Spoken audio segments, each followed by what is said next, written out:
Hola a todos y bienvenidos a la clase número 18 del curso de Física Estadística.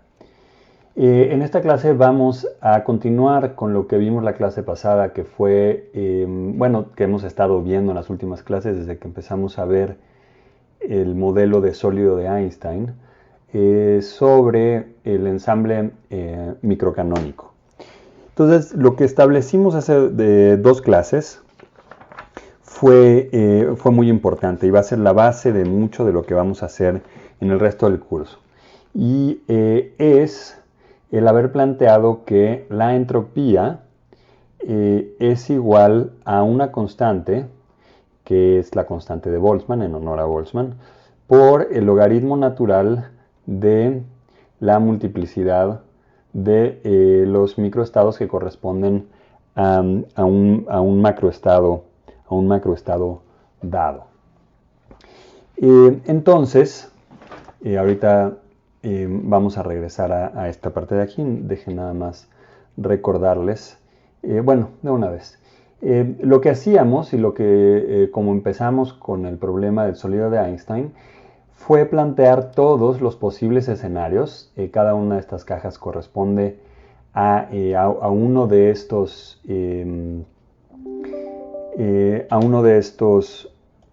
estados en los que la energía es constante. Entonces, para este llamado ensamble microcanónico, y es un ensamble porque tenemos este ensamble de muchos posibles estados, o un conjunto, se caracteriza porque la energía es constante.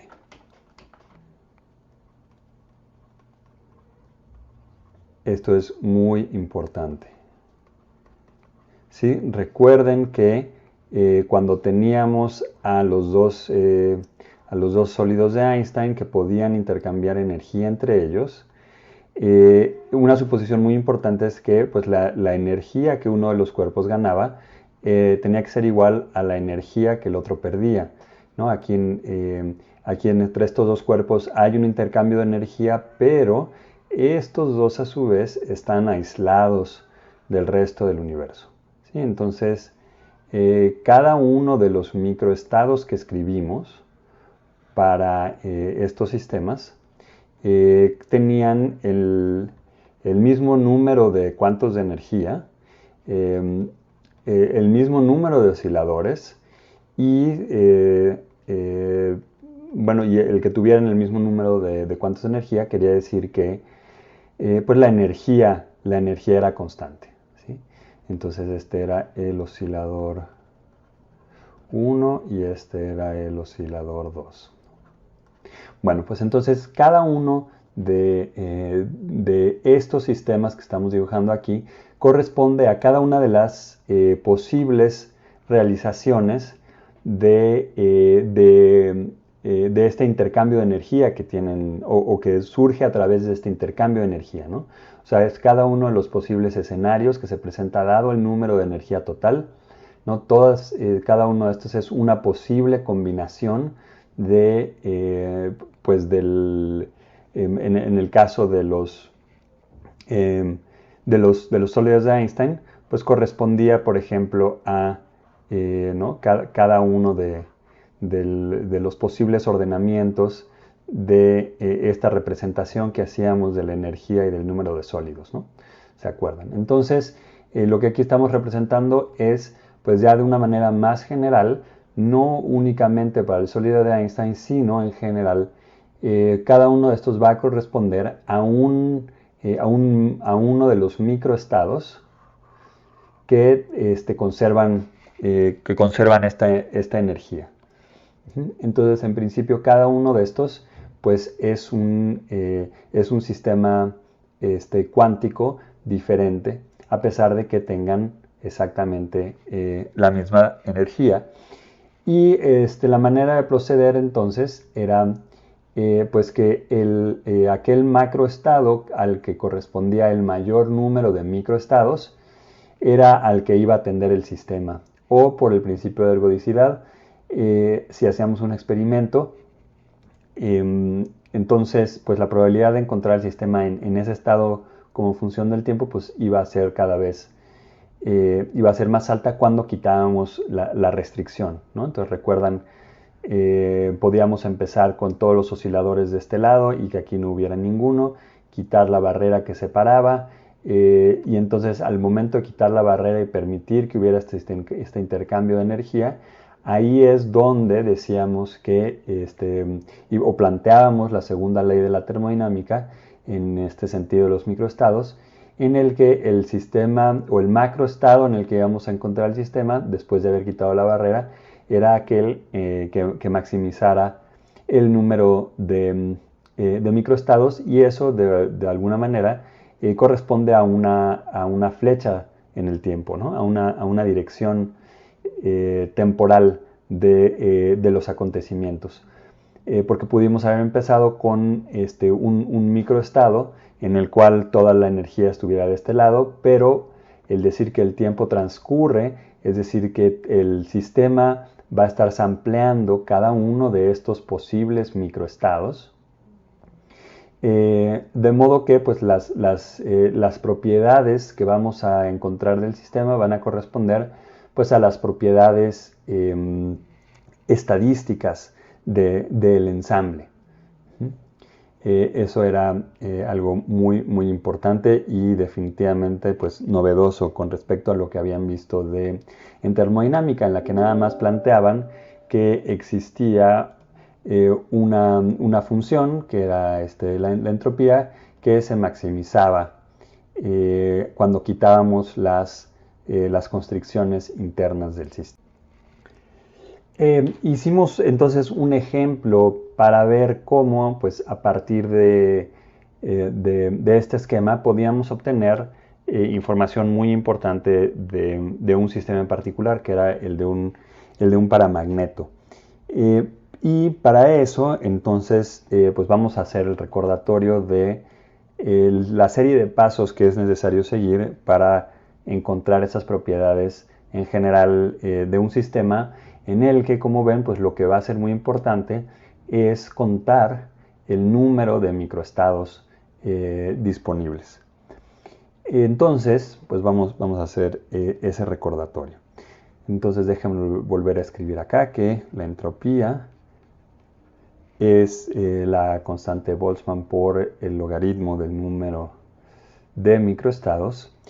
Y entonces la estrategia consistía en escribir al número de microestados como función de la energía. Entonces, si quieren, vamos a poner aquí como pues, los pasos, ¿no? Que me parece que lo hice también en la clase pasada. Porque también lo que establecimos hace un par de clases es que el inverso de la temperatura es la parcial de la entropía con respecto a la energía. Entonces, por eso queremos que aquí la entropía, que es función del número de estados, sea función de la energía. Entonces, déjenme escribirlo acá, ¿sí? Entonces, esto es estos tres pasos. Son fundamentales, y pues el cuarto era sencillamente despejar, una vez que teníamos esta expresión, despejar a la energía como función de la temperatura. Entonces, y bueno, una vez que tenemos esto, no lo hicimos para el paramagneto, lo pueden hacer. Lo que hicimos en ese caso fue encontrar cuál era la magnetización, y vimos que estaba dada por una tangente hiperbólica, y de ahí deducíamos la ley de Curie. Pero también, si conocemos la energía como función de la temperatura, pudimos haber calculado la capacidad calorífica a volumen constante, que también es otra cantidad que puede medirse experimentalmente. También, ¿no? Con distintas condiciones sobre la temperatura. Entonces es muy importante que entiendan bien esta serie de pasos que es necesario seguir para resolver este tipo de problemas. En el caso del paramagneto, entonces, pues recuerden que lo que hicimos fue pensar que teníamos una serie de partículas que tenían spin y había un campo magnético, y entonces si el spin se orientaba paralelo al campo magnético que teníamos, entonces íbamos a tener pues una energía más baja que si se orientaba antiparalelo. Y de esta manera, conociendo el número de spins que teníamos en total, podíamos calcular, y bueno, de hecho eso fue lo que hicimos, fue calcular la multiplicidad de estados que correspondía a una energía dada, ¿no? Porque entonces, si teníamos, pues lo habíamos escrito con epsilon, me parece, ¿no? Si teníamos n1 partículas o bueno, spines paralelos al campo, tenían una energía E1, y si teníamos una energía si teníamos un número N2 de spines que estaban orientados antiparalelos al campo, íbamos a tener esta otra energía. De modo que, pues dependiendo del número de spines que teníamos viendo hacia arriba o hacia abajo, podíamos conocer la energía, ¿no? Pero bueno, incluso un paso antes podíamos encontrar la multiplicidad, o sea, antes de escribirlo como función de la energía, lo que hicimos fue escribir a la multiplicidad como función de n1, dado un número total n de spines, ¿no? Eso fue lo que hicimos. Luego el álgebra se hacía un poquito densa. De hecho, me salté una parte importante, pero bueno, que también es directa, precisamente aquí para despejar. Pero la parte física importante es este procedimiento. Es que encontramos el número de estados, de microestados, que correspondían a un número de spines paralelos al campo, y ese iba a ser precisamente nuestro macroestado. A partir de esta relación, lo que hacíamos entonces era pues traducir esa relación del número o de la multiplicidad de los microestados como función de n, la traducíamos en un número de microestados como función de u. ¿Sí? Así es como llegábamos a este paso.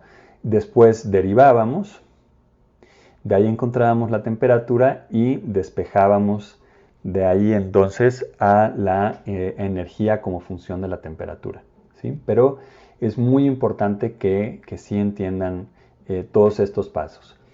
Y que vean también pues, una sutileza, ¿no? Porque estamos acostumbrados cuando hacemos experimentos a que pues puede haber quizás controladores de temperatura, como puede ser un refrigerador o un calentador que tenga algún sistema de retroalimentación que mantenga el experimento que estamos realizando a temperatura constante.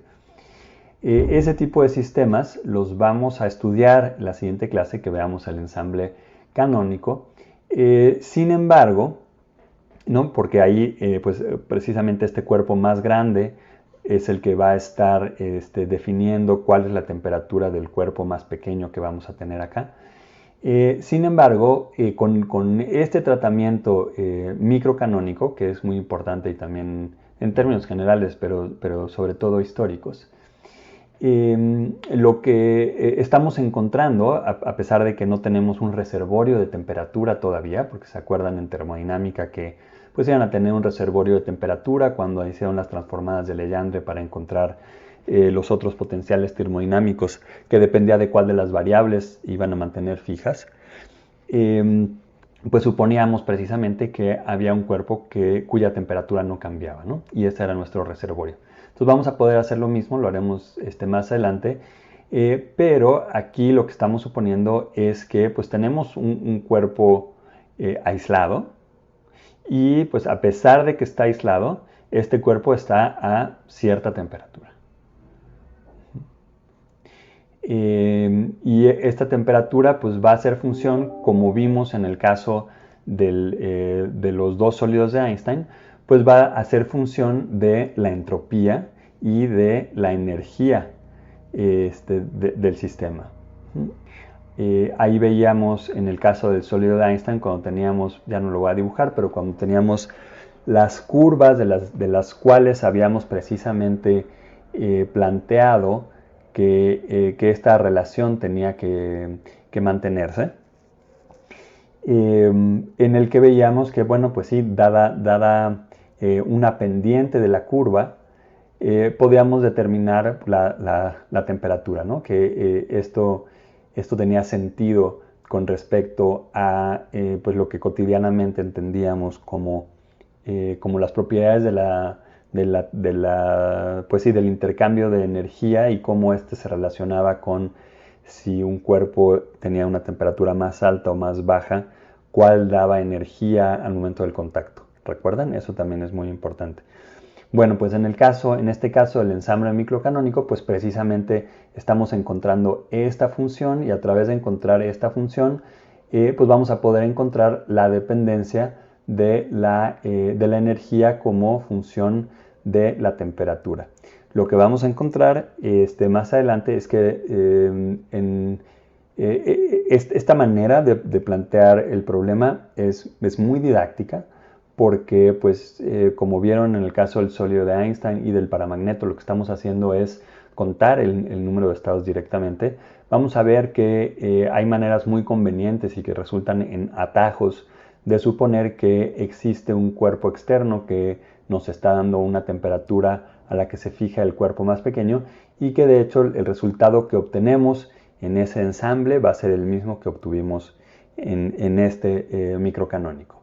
Sí, pero bueno, esta era una sutileza que sí quería aclarar, que el cuerpo está a una temperatura T a pesar de que no está en contacto con un reservorio de temperatura. Entonces es algo que es muy importante que tengan en mente. Y esto otro, ¿no? Precisamente por eso mismo, cada uno de los estados que estamos planteando aquí, que forman nuestro ensamble, tienen la misma energía. Ok, entonces eso es muy importante y también cada uno de estos pasos. Entonces lo que vamos a hacer la clase de hoy es un par de ejemplos más.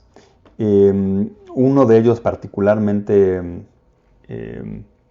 interesante, en el que vamos a usar el ensamble microcanónico precisamente para encontrar pues, cómo cambian distintas propiedades ya macroscópicas del sistema como función de la temperatura siguiendo exactamente este tratamiento. Entonces les reitero, memoricen cuáles son los pasos, bueno, y más que memoricen, entiendan a profundidad pues cuáles son los pasos que seguimos, que delineé acá para poder resolver este tipo de problemas.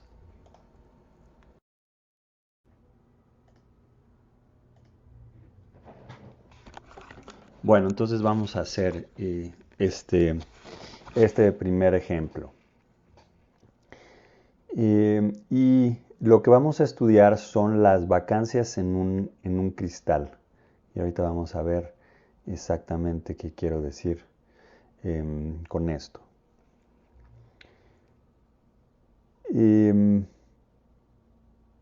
Vamos a pensar en un cristal que es pues una serie de átomos que conforman a un sólido.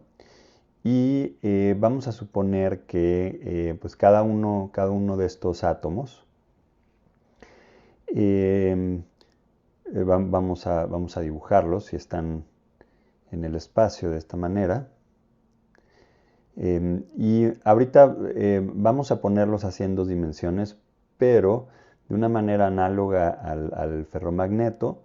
Realmente, como estos átomos no van a interactuar entre ellos, y eso es algo muy importante, no importa tanto el hecho de que pues sepamos su posición espacial.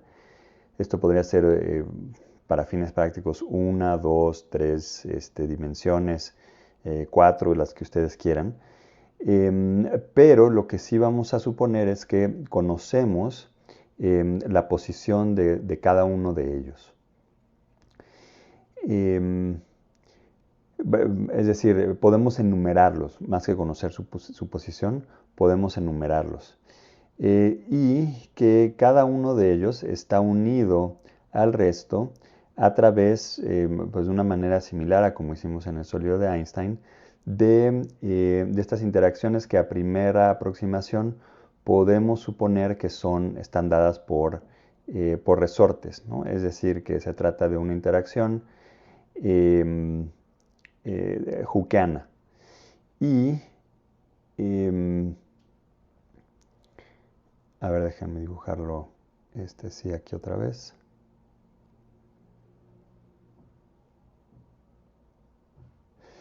Vamos a suponer que uno de estos átomos puede escapar del potencial que habíamos dibujado y puede irse a la superficie. ¿Sí? Esta es como la trayectoria que hubiera seguido ese átomo y entonces deja en su lugar una vacancia. Entonces a eso es a lo que llamamos una vacancia.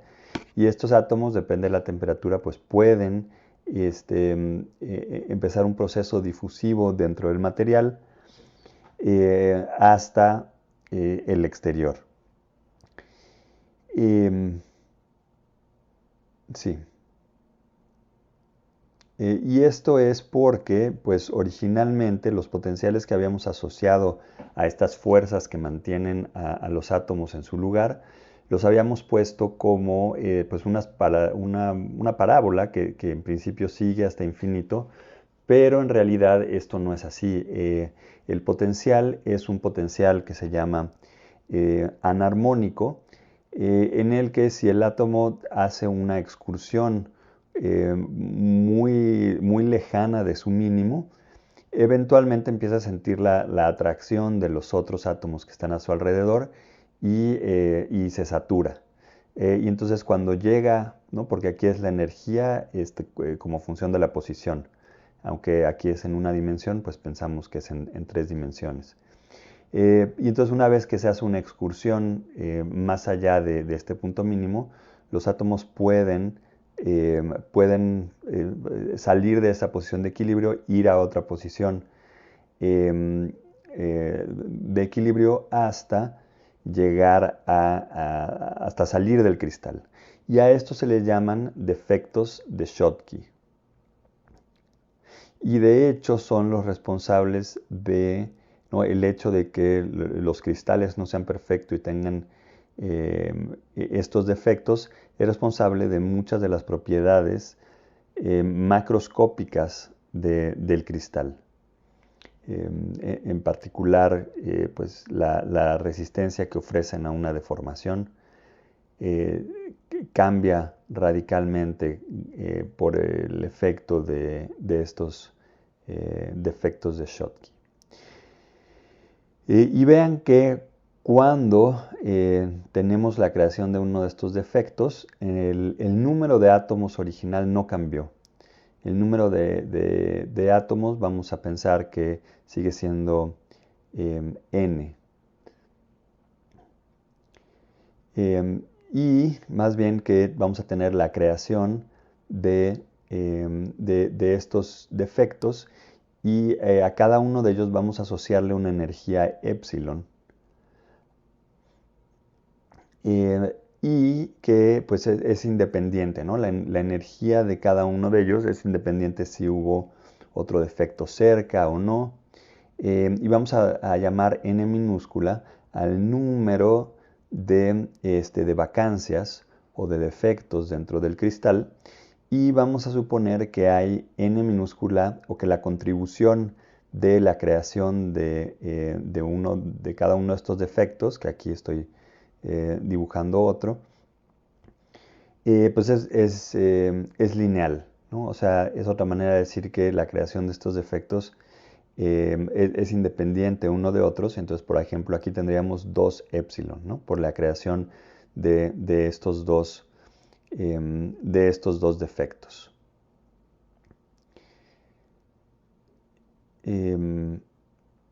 Y esto es lo que les decía anteriormente, ¿no? El átomo estamos pensando que va que va a la superficie, que escapa este potencial y que pues el potencial que ve es independiente de si se formaron otros efectos o no. Entonces, esto es un modelo a primera aproximación. Y estamos suponiendo que pues los átomos van a la superficie, ¿no? del cristal, que en este caso bidimensional pues se van como al perímetro de la forma que dibujamos. Y como les decía, cada uno de ellos contribuye una energía epsilon. Entonces es el primer paso, ¿sí? Plantear cuál es la energía asociada a cada uno de estos partículas que estamos creando, que es el equivalente de lo que habíamos visto con el ferromagneto, que decíamos que cuando estaban alineados al campo, tenían una energía determinada. La segunda suposición importante es que epsilon es independiente de la posición de la vacancia y no solo de si están cerca de otra vacancia o no, o de cuántas vacancias se han generado. Simplemente vamos a suponer que es independiente de la posición. Porque en principio, pues si están más cerca de la superficie, para empezar, pues se requeriría de una energía más pequeña para crearlos, ¿no? Para llevar a ese átomo justo a la superficie, comparado con este de aquí, que pudo haber empezado más al centro del cristal, digamos. Entonces, para cada una de las vacancias vamos a suponer que la energía epsilon es constante.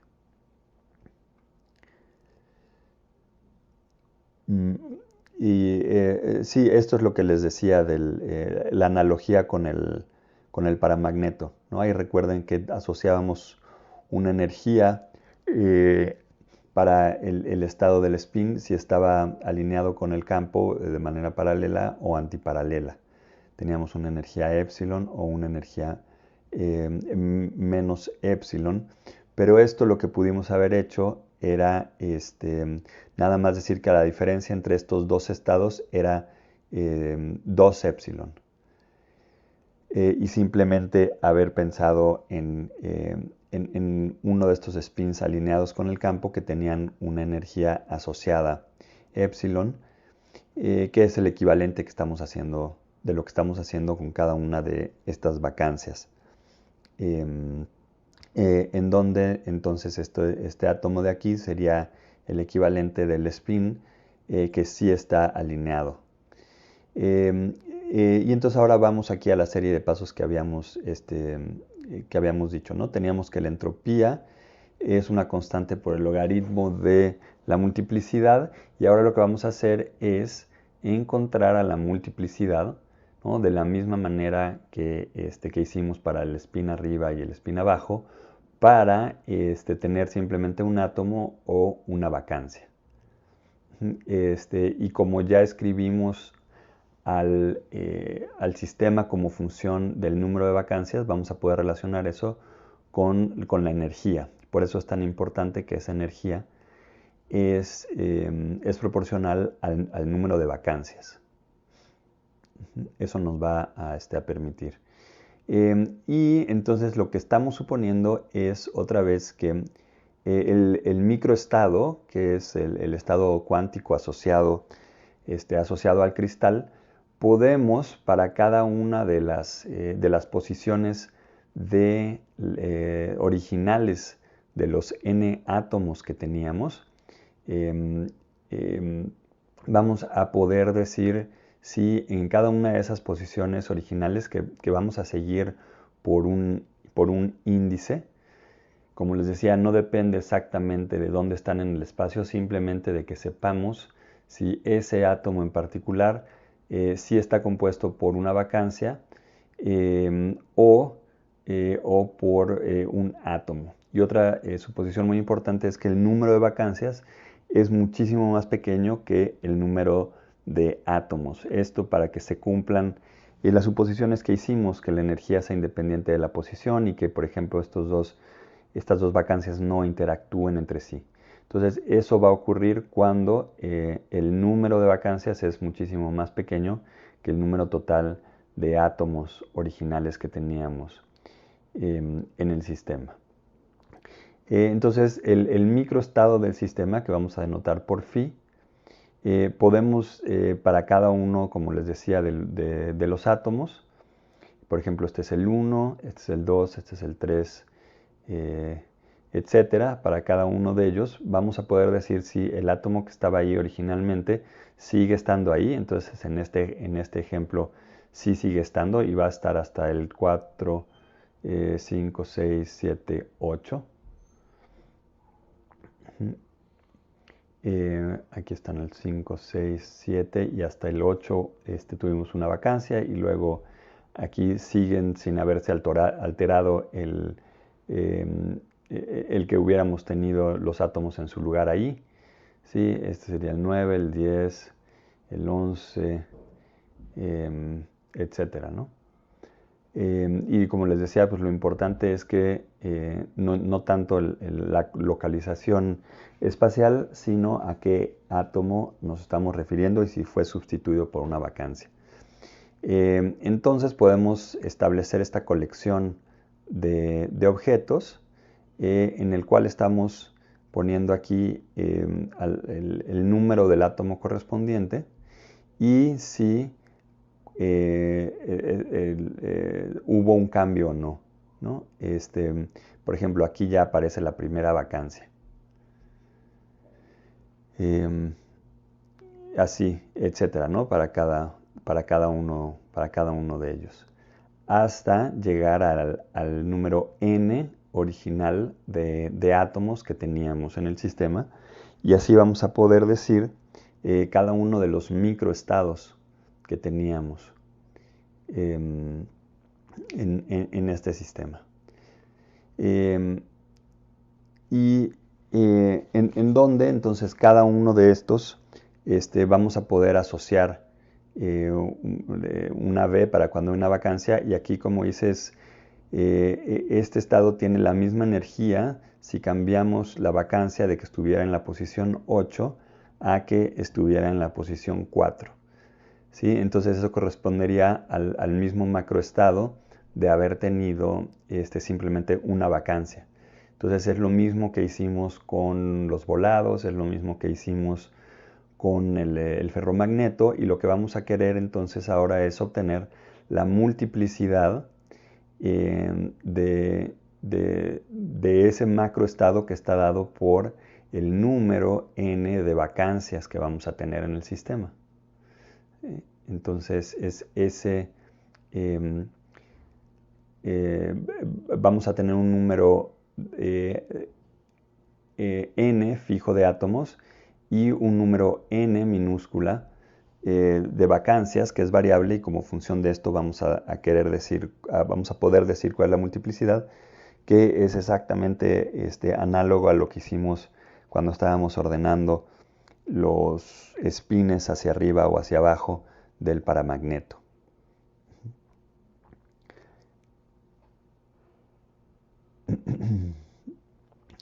Aquí la diferencia es que en el caso del paramagneto cambiábamos, ¿no? Cada vez que teníamos un espín hacia arriba, eso quería decir que habíamos perdido un espín hacia abajo, ¿no? Ese número se conservaba.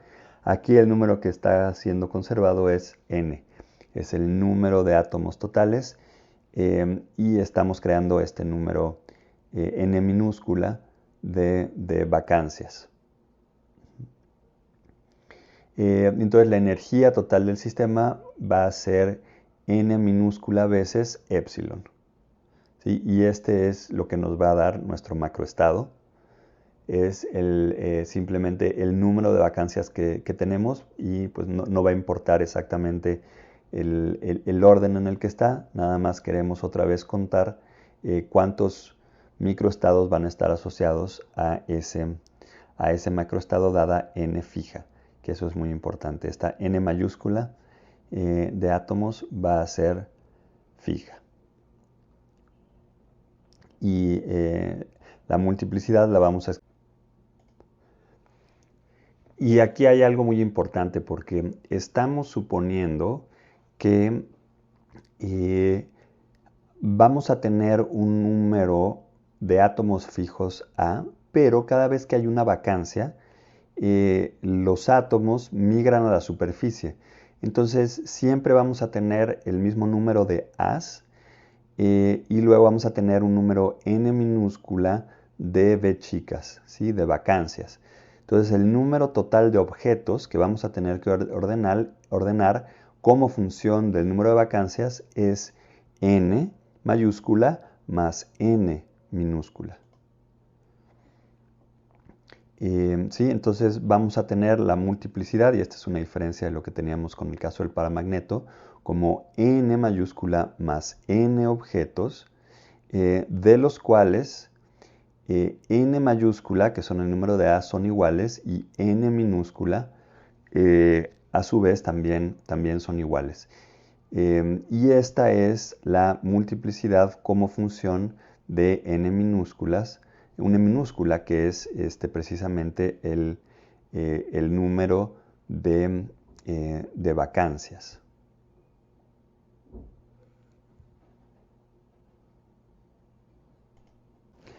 Y el paso que sigue, ya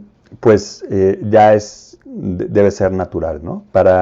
Estamos buscando, recuerden, de aquí la entropía. Entonces, vamos a tener que la entropía, vamos a escribirlo así de una vez, la entropía entre KB va a ser igual al logaritmo natural de el número de la multiplicidad.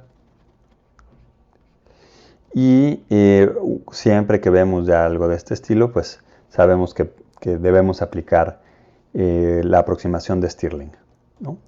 Entonces, acuérdense que la aproximación de Stirling lo que nos dice es que el logaritmo natural de un número m cualquiera va a ser igual a m por el logaritmo natural de m menos m.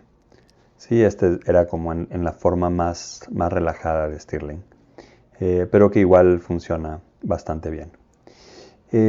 Entonces, pues aquí vamos a tener el logaritmo natural de n más n factorial menos el logaritmo natural de n factorial menos el logaritmo natural de n factorial, en donde lo único que hice fue aplicar esta propiedad de los logaritmos. Hasta aquí, ¿no?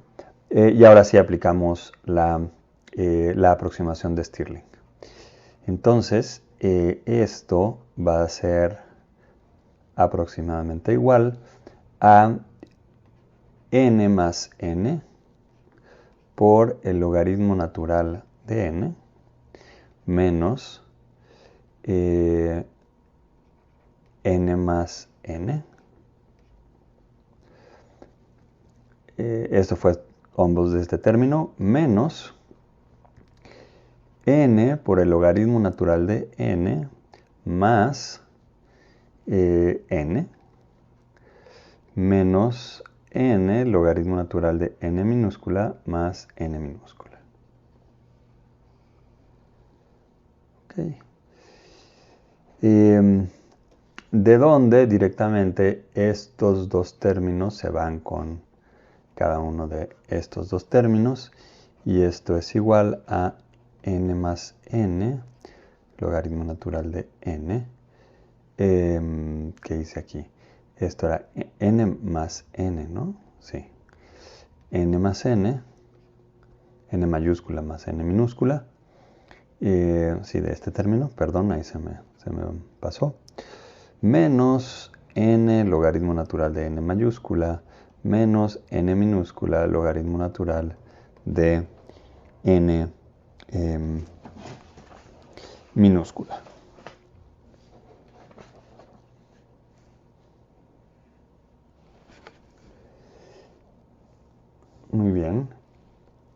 Y ahora recuerden que, bueno, ahorita encontramos a la entropía, ahorita la escribimos como función de n.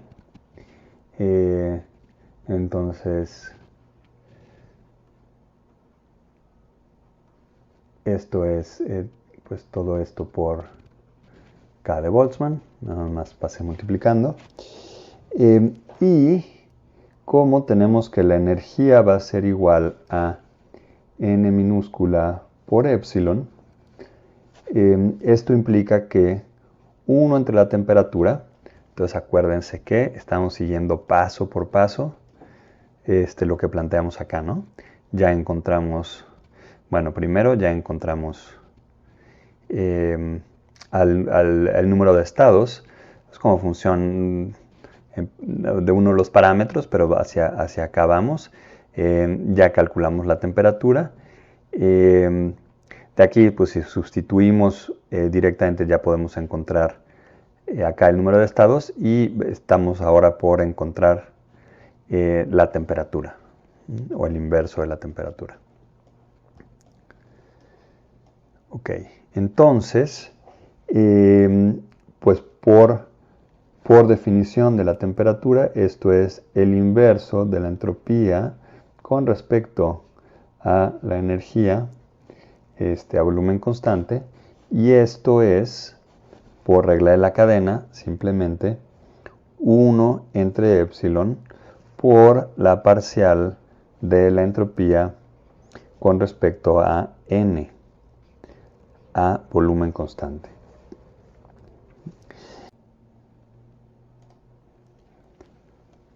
Y bueno, pues vamos a tomar esta derivada, ¿no? Vamos a hacerlo. Entonces vamos a tener que la parcial de la entropía con respecto a n va a ser igual a kb, que multiplica a, pues vamos a separar los términos, ¿no? Entonces vamos a tener n por logaritmo natural de n más n mayúscula, más n minúscula, por logaritmo natural de n más n mayúscula, menos este término que no va a jugar porque no depende del número de vacancias, menos n por el logaritmo natural de n.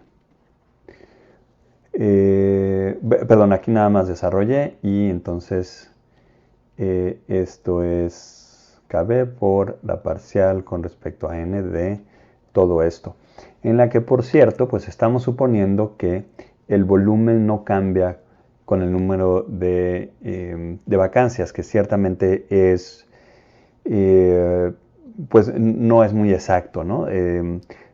Pues por lo mismo de que si uno de los átomos que estaban acá migra a la superficie, pues esto tiende a aumentar el volumen. Pero a primera aproximación, si el número de vacancias es pequeño con respecto al número total, este efecto del volumen, esto va a ser en efecto a volumen constante, quiero decir. Y aquí me equivoqué, ¿no? Este era n minúscula, ¿no? Del número de vacancias. Era este término de acá. Ok, bueno, pues vamos a tomar esta derivada, ¿no?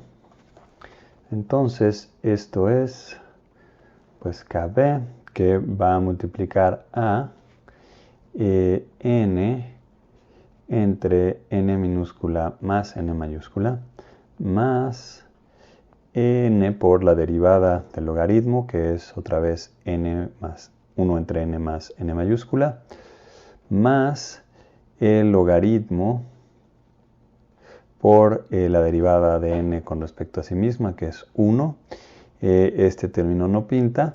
Y aquí tenemos menos n por el logaritmo de n,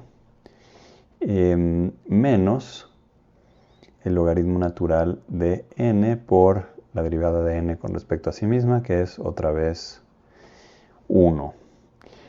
Y estos dos términos de aquí nos dan 1. que se va a cancelar con este menos 1 de acá. Y podemos reescribir estos dos logaritmos como el logaritmo natural de n más n entre, perdón, déjenme hacerlo más bonito, logaritmo natural de n más n entre n.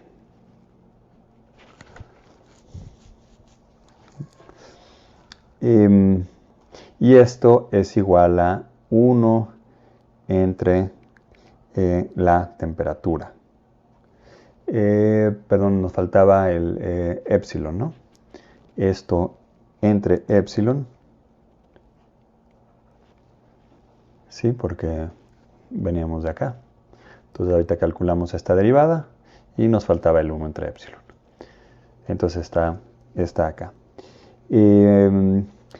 Y de aquí entonces pues epsilon entre kbt es igual a este logaritmo,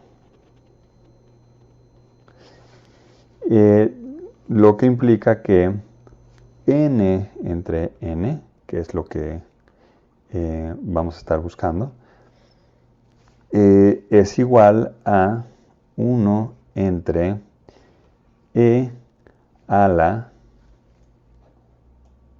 Bueno, vamos a... me estoy saltando pasos, déjenme hacerlo con calma. Ok, entonces esto va a ser e a la e entre kbt.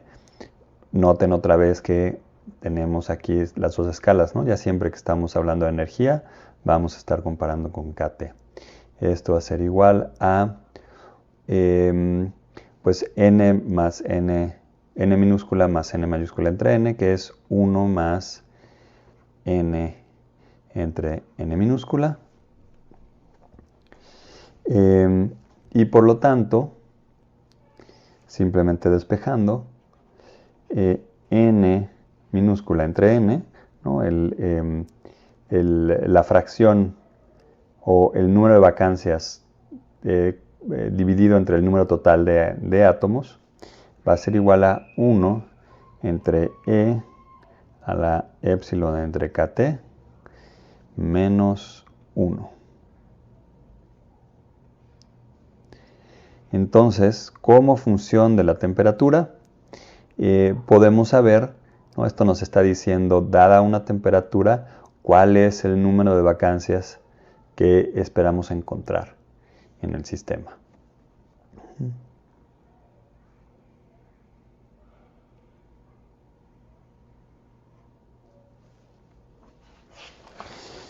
Y podemos meterle números a esto porque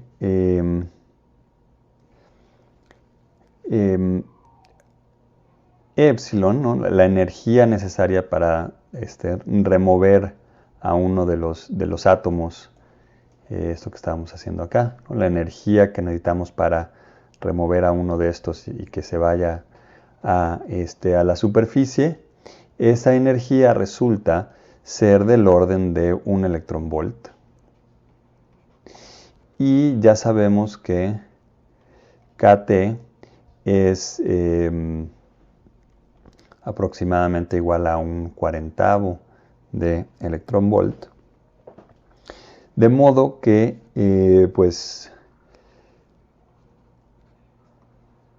E entre kT es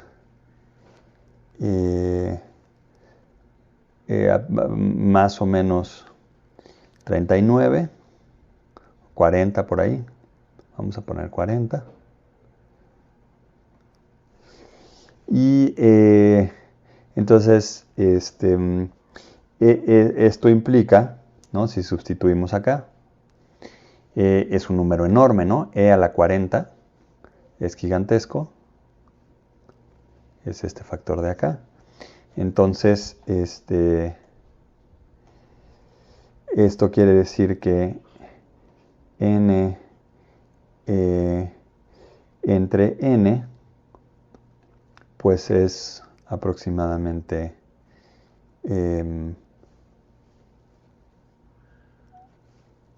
bueno, no lo voy a poner, pero E a la 40 es aproximadamente como 10 a la 17. Y este 1 pues termina no importando, ¿no? A estas temperaturas. De modo que la fracción de vacancias que esperamos encontrar es del orden de 10 a la menos 17, que pues es realmente pequeña, ¿no? Muy bien, entonces esta fue otra aplicación exactamente de cuál es pues de la aplicación de la serie de pasos que establecimos en el ensamble microcanónico.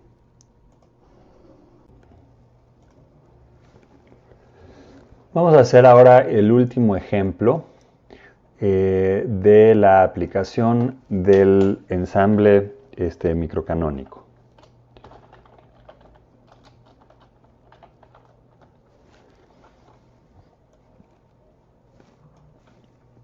Este ejemplo es particularmente bonito porque nos va a dar un resultado contraintuitivo y que sin embargo está respaldado por observaciones experimentales y no es un ejemplo sino un ejemplo.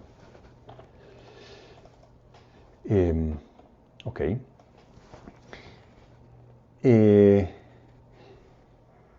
Y pues es ligeramente más complejo que lo que acabamos de ver, pero las ideas básicas son las mismas. Entonces, lo que tenemos pensado es que tenemos, por ejemplo, imagínense una liga pues una liga común y corriente que pueden comprar en cualquier tlapalería. Y pues la cortan. Y acá le cuelgan un peso. Como en estos experimentos que deben haber hecho en el laboratorio de fenómenos colectivos, ¿no? En el que, bueno, ahí lo que tenían era pues, una cuerda que iba hasta acá y entonces acá esto oscilaba. No lo vamos a poner a oscilar, es nada más para que vean que el concepto de tensión es el mismo, ¿no? Entonces esto lo ponían a oscilar y veían aquí pues cuando tenían una onda, cuando tenían superposición positiva, ¿no? Una onda estacionaria, y eso lo graficaban como función de la tensión, ¿no? Y la tensión era únicamente pues, la fuerza que tenían acá. Bueno, entonces es como si tuvieran ese mismo experimento, pero acá pues no hay una polea, esto está fijo y simplemente lo que tienen es una liga y tienen una masa que por lo tanto está ejerciendo una fuerza sobre toda la liga. Entonces aquí tenemos esta fuerza que va hacia acá abajo. Y ahora vamos a hacer un close-up aquí a una sección de la liga.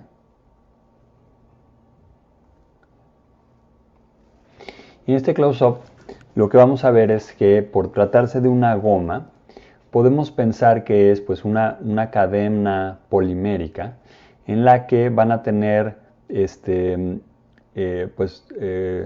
si fuera unidimensional, ¿no? Una cadena de, de muchos polímeros. Déjenme hacer esto de nuevo, ¿no? Entonces, acá tienen un polímero, aquí se une con el siguiente, aquí se une con el siguiente, etcétera, ¿no? Pero entonces lo que vamos a suponer es que pues ciertamente esta es una configuración, pero va a existir otra configuración en la que, por ejemplo, tengan esto y luego el siguiente polímero, en lugar de estar también alineado, ahora va a estar, bueno, alineado, ¿cómo decirlo? Pues sí, paralelamente, en analogía de lo que teníamos con el paramagneto, y ahora va hacia arriba. Y quizás aquí tiene otro que también va hacia arriba, pero pensemos que más bien ahora tiene otro que también va hacia abajo. Y ahora tiene pues también otro que va hacia abajo. Y quizás aquí tiene otro que va hacia abajo, pero aquí ya tiene otro que va hacia arriba. Quizás aquí tiene otro que va hacia arriba. Etcétera, ¿no? Esta es la suposición que estamos haciendo, que en realidad esto que estamos viendo aquí nosotros pues es una combinación de una cadena que puede estarse estirando o teniendo este otro camino. Y aquí pues espero que ya vayan viendo hacia dónde estamos dirigiendo la discusión. Cierta longitud que alcance la cadena polimérica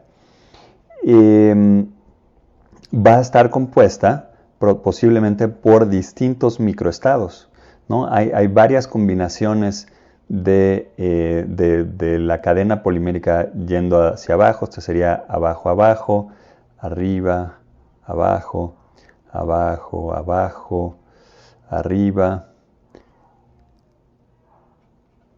arriba, abajo, abajo, abajo, ¿no? Entonces, por ejemplo, esta configuración estaría dada por, digamos, el siguiente microestado, ¿no? Abajo, abajo, arriba, abajo, abajo, abajo, arriba, arriba y luego 3 abajos, ¿no? Por ejemplo. Y esto lo asociamos, este microestado lo asociamos a este macroestado, que es pues, la longitud total del sistema. Entonces, pues en el primer ejemplo que les puse de que la cadena estaba completamente estirada, pues tendríamos únicamente solo un microestado asociado con esa longitud final. Y sin embargo hay muchísimos más estados asociados a longitudes diferentes que la longitud máxima posible, ¿sí? Entonces, para que vean que pues estos sistemas también podemos empezar a entenderlos de esta manera. Entonces, en el libro viene, bueno, puede ser de esta manera, en el libro viene con más y menos, pero pues es exactamente igual, ¿no? Si el paso es hacia adelante o el paso es hacia atrás. Aquí lo nuevo que vamos a meter al sistema, esto va a estar a cierta temperatura, pero lo nuevo que estamos metiendo es que hay una fuerza. Esto no lo habíamos tenido antes. Entonces, esto es una cadena dimensional. Entonces, de la misma manera en la que cuando teníamos una fuerza que estaba siendo aplicada sobre, por ejemplo, pues la superficie de un pistón, ¿no? Si esto era un pistón y aquí estaba nuestro gas y aquí estábamos aplicando una presión y acá teníamos pues cierto volumen, no teníamos una contribución a la energía interna del sistema, era precisamente P de B, ¿se acuerdan? Bueno, pues de la misma manera, si ahora tenemos una fuerza F, esta fuerza F, y esta fuerza se aplica no en un diferencial de volumen, sino en un diferencial de longitud, entonces vamos a tener una contribución F de L a la energía del sistema. De modo que un cambio en la energía va a estar dado por T de S menos F de L. Y otra vez, pues esto es equivalente a que acá hubiéramos tenido el volumen, ¿no? Entonces lo que estamos diciendo es que aquí nuestra variable extensiva sería la la longitud, pero es enteramente equivalente. Y de hecho, este tipo de tratamiento también se aplica a otros sistemas, por ejemplo, en el que tengan burbujas. Entonces, en ese caso, aquí la variable extensiva sería el área.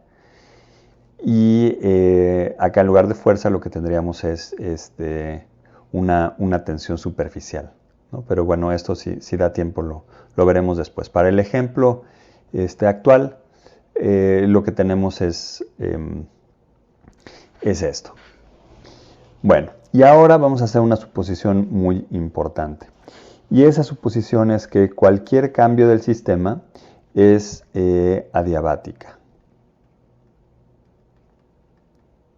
Entonces el sistema es adiabático, de modo que el cambio en la energía va a ser cero. Y este cambio ocurre cuando, por ejemplo, cambiamos la fuerza, ¿no? De modo que hay un cambio en la longitud y por lo tanto también en la entropía, que pues está asociada a el número de microestados dada esta configuración que estamos planteando.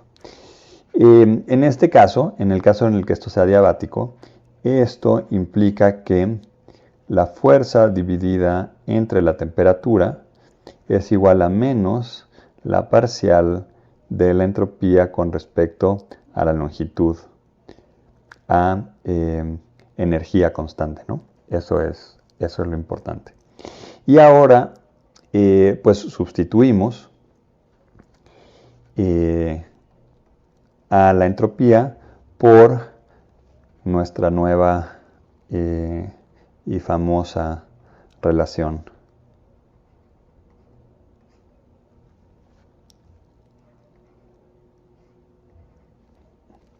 Nada más sustituimos a la entropía por una constante multiplicada por el logaritmo natural del número de estados.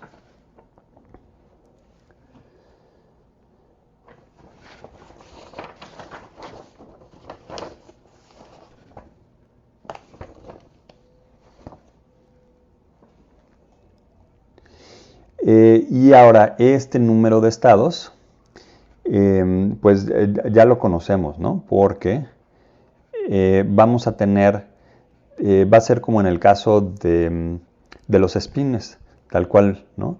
Si teníamos n cadenas poliméricas en total, vamos a tener n cadenas que van hacia arriba, vamos a ponerle n más, y entonces estas son las que van hacia arriba, el número, ¿no? Número de cadenas que van hacia arriba, y n menos vamos a decir que es el número de cadenas que van hacia abajo o apuntan hacia abajo. En donde pues el número total de cadenas que tenemos es la suma de estos dos números. De modo que pues lo que vamos a tener, como en el caso del ferromagneto, es que tenemos n cadenas en total, de las cuales hay un número n más que va hacia arriba, de las cuales todas son iguales, y un número n menos que va hacia abajo, pero ese número n menos lo despejamos de acá, de modo que queda únicamente n menos n más factorial.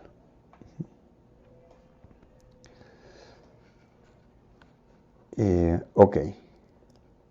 Y ahora llamemos d a la longitud de una de estas cadenas. O uno de estos, sí, he estado diciendo cadenas, estamos pensando que son moléculas que forman una cadena, ¿no? Entonces d es la longitud de cada molécula polimérica.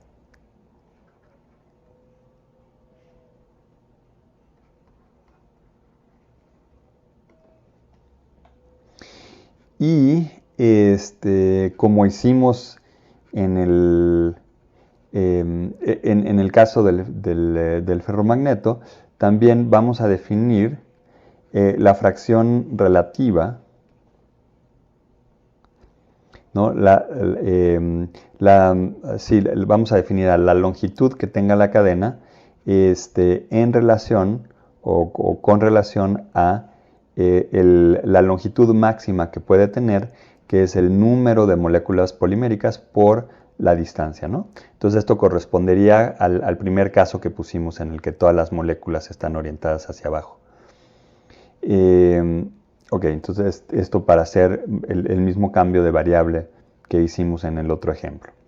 Entonces acá vamos a tener 2n hacia arriba divididos entre n menos 1.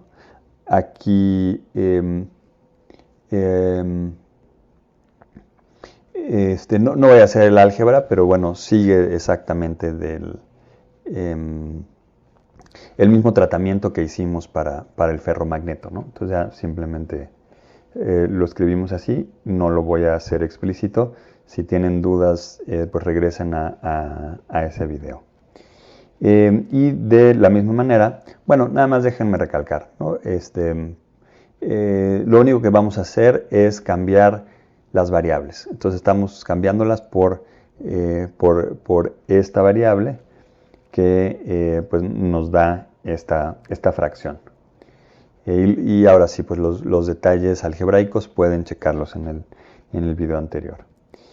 De modo que con este cambio de variable,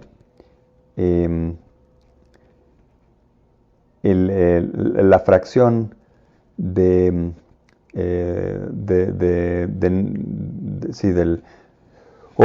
más bien el número de moléculas que están apuntando hacia arriba entre el número total está dado por 1 más x y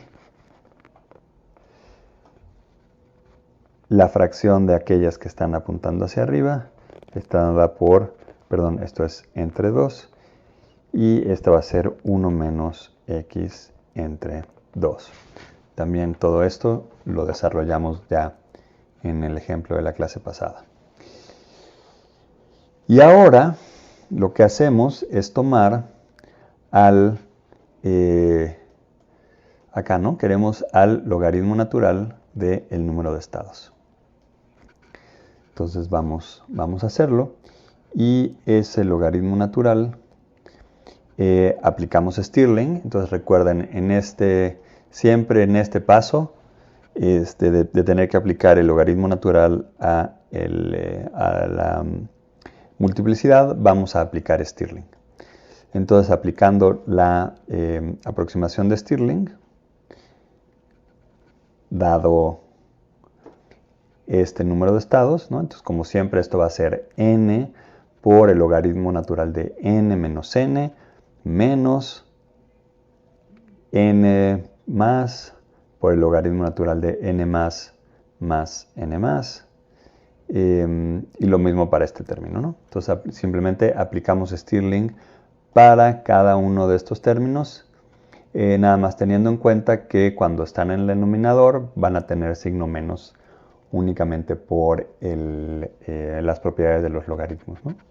Entonces, si aplicamos Stirling a esa ecuación, nos va a quedar el logaritmo natural de n factorial menos el logaritmo natural de n más factorial menos, perdón, aquí todavía no aplicamos Stirling, es nada más el logaritmo natural de n menos n más factorial.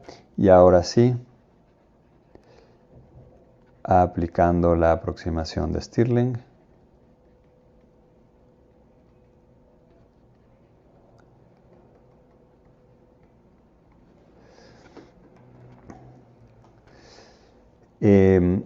entonces el logaritmo natural de la multiplicidad, donde, déjenme ponerlo para que sea más claro, ¿no? De la multiplicidad como función de n más. Esto Otra vez no voy a hacer los pasos porque es idéntico a lo que hicimos en el caso de los espines, ¿no? Esta parte, todo esto es exactamente igual. La única diferencia es que lo vamos a igualar a la tensión dividida entre la temperatura. Sí, pero toda esta parte de acá, espero que vean que, pues, por eso hasta lo dibujé de esta manera, es exactamente igual al caso del ferromagneto antes de sustituir la energía, ¿no? Como hicimos en ese caso. Entonces, lo que habíamos encontrado es que esto iba a ser n, habíamos hecho esta factorización,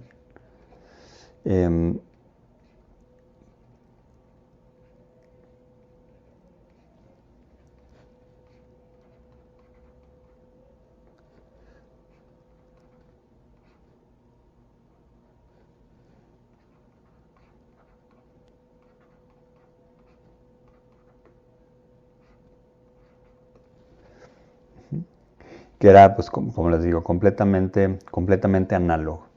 Y al igual que en ese ejemplo, lo que vamos a hacer es sustituir nuestra nueva variable, ¿no? De 1 más x y 1 menos x. Esto es, déjenme escribirlo. Ahí está, ok. Ok, y entonces esto terminaba siendo igual a menos n por, aquí quedaba 1 más x entre 2 por el logaritmo natural de 1 más x entre 2 más 1 menos x entre 2 por el logaritmo natural de 1 menos x entre 2. Y ya que tenemos el logaritmo, vamos a tomar la derivada con respecto a L. Y una vez más vamos a aplicar regla de la cadena, ¿no? Entonces vamos a reescribir lo que teníamos acá. Teníamos que la tensión entre la temperatura era menos KB por, y aquí es donde estoy aplicando regla de la cadena, por la derivada de x con respecto a L. Pero esta la conocemos de acá. Entonces la derivada de x con respecto a L es 1 entre n por d, donde recuerden d es una constante, es la longitud de cada molécula. Aquí no lo escribí, pero bueno, esto es una constante.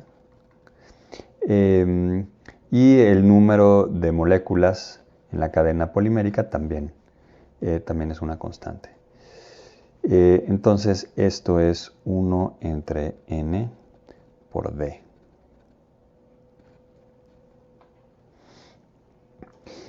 Y esta derivada ya la habíamos hecho también antes. Aquí iba a salir un 1 que se cancelaba con un menos 1 de acá.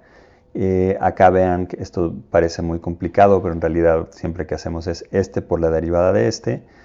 Esto es 1 entre esto, que es exactamente igual a esto, ¿no? Entonces de ahí salían el 1 que se cancelaba con el menos 1 de acá. Y luego aquí nada más nos quedaba un medio que sacábamos. Pero pues les reitero, es exactamente lo mismo que teníamos en el ejemplo anterior. Y esto es la constante de Boltzmann dividida entre 2D. Les recomiendo que pues repitan el álgebra si quieren.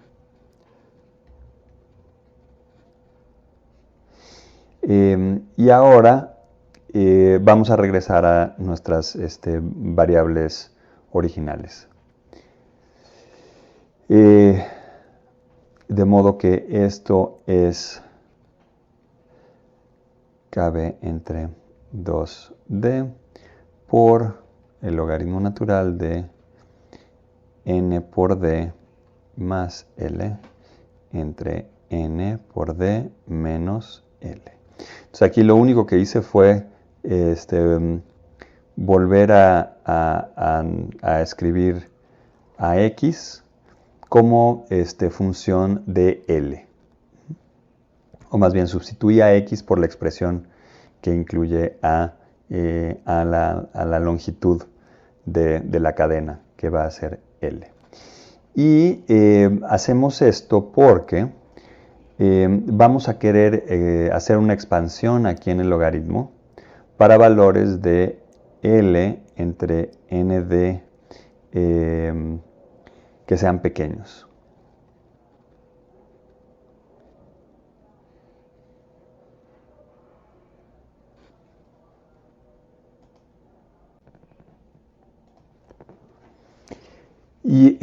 ¿Y esto qué quiere decir? Pues quiere decir que pues la longitud final que tiene la cadena, si es mucho menor que la longitud total posible, quiere decir que pues en general sí estamos pensando un sistema en el que tenemos pues una gran cantidad de marañas, ¿no?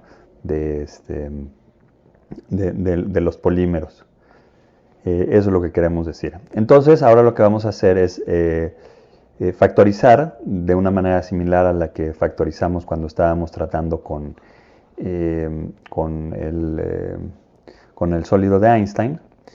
Y al hacer eso, entonces tenemos acá que f entre t es igual a la constante de Boltzmann dividida entre 2d, que multiplica al logaritmo, y aquí es donde vamos a factorizar una n por d, que multiplica a 1 más L entre nd, ¿no? Menos el logaritmo de, otra vez, nd, que multiplica a 1 menos L entre nd.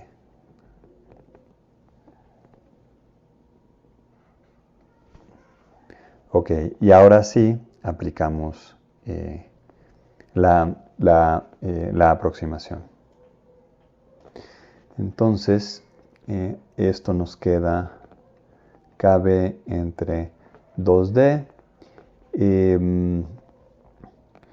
que multiplica al logaritmo natural de nd más, y entonces en este límite, este logaritmo es, entonces aquí vamos a poner aproximadamente igual a, simplemente L entre nd, menos, y otra vez, logaritmo natural de nd, que se va a ir con este de acá,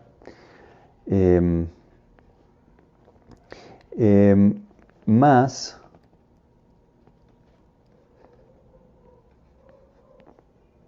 menos L entre nd, ¿no? Entonces, este se va con este, y estos dos van a tener el mismo signo.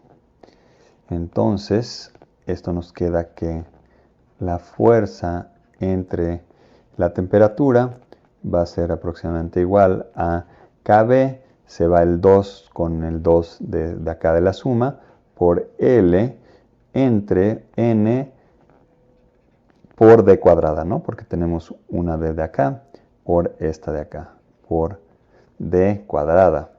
Y este es pues nuestro resultado, porque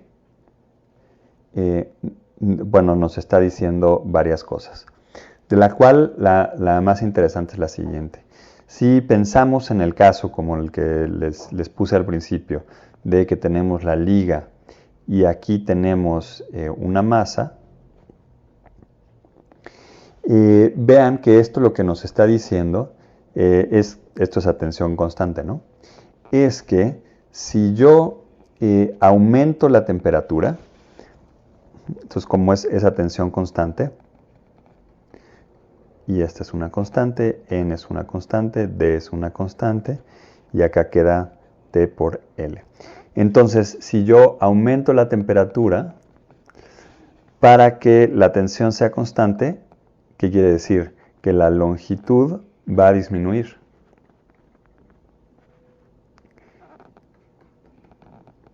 Que es pues exactamente lo opuesto de lo que uno esperaría, ¿no? O sea, están acostumbrados a que si un material aumenta la temperatura, si se le aumenta la temperatura al material, es decir, si lo calentamos, va a haber una expansión, ¿no? Se va a dilatar el material. Aquí estamos viendo que por esta contribución entrópica, que es muy importante y que no existe, por ejemplo, en el caso de que calienten un cristal, por ejemplo.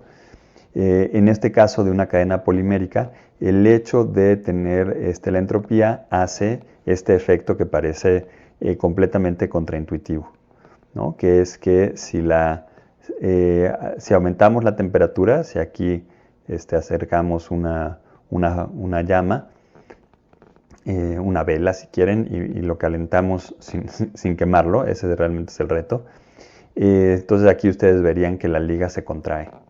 Y si lo enfrían, la liga se expande. Entonces, este es un resultado muy bonito, muy interesante y contraintuitivo, que es pues, los resultados que nos gustan. Sí. Entonces, con eso vamos a dar por terminada la clase del día de hoy.